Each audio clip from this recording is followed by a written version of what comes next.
ملتان دریائے چناب کے کنارے آباد یہ شہر پنجاب کی ثقافت اور معیشت کے حوالے سے ایک اہم رکن سمجھا جاتا ہے۔ اسے ساؤتھ ایشیا کا پرانا ترین شہر ہونے کا اعزاز بھی حاصل ہے۔ تاریخ میں ملتان کا سب سے پرانا نام آج سے تقریباً 6000 سال پہلے مائستان یا میستان کے نام سے جانا جاتا ہے۔ اس کے بعد ملتان کا نام کاشی پور تھا جو راجہ کاشی کے نام پر رکھا گیا۔ پھر راجہ کاشی کا بیٹا پری لات راجہ بنا تو اس شہر کا نام پری لات پور رکھا گیا۔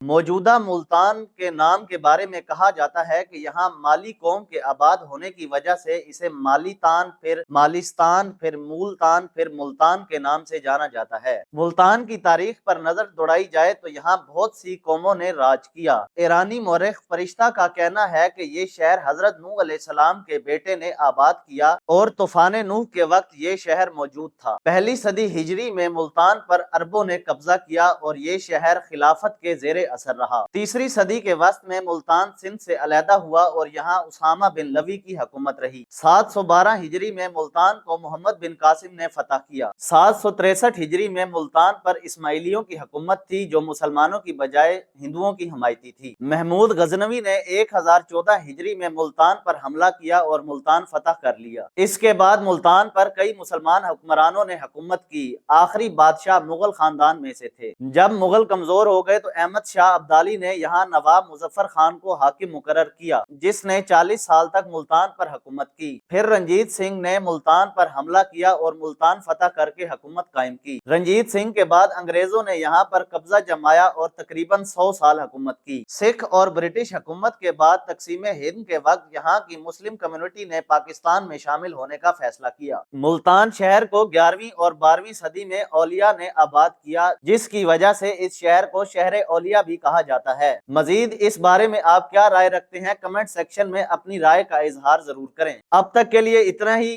اپنے میزبان مشہود عوام کو اجازت دیں۔ دیکھتے رہیں ہمارا ملتان۔ اللہ نگہبان۔